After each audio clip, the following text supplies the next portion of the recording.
আসসালামু আলাইকুম বন্ধুরা, চলে আসলাম আজকে মাছ নিয়ে। দেখেন কি সুন্দর ইলিশ মাছ। ইলিশ মাছের বাহানা, মন চায় খাইতে। বাবা ইলিশ মাছ খাবা?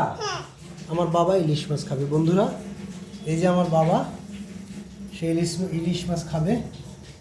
এই যে দেখেন কত সুন্দর সুন্দর ইলিশ।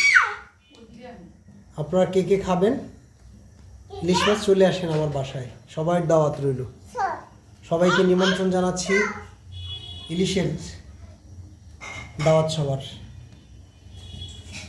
অনেকে মনে করছেন যে আসলে আপনারা একা একা খাবেন না ভাইয়া, আমরা সবাইকে নিয়ে খাবো। আপু ভাইয়া বোনেরা আপুরা যারা যেখান থেকে দেখছেন, প্লিজ আমরা সবাই মিলে তারপর খাবো। আপনারা চলে আসেন, আপনাদের দাওয়াত রইল।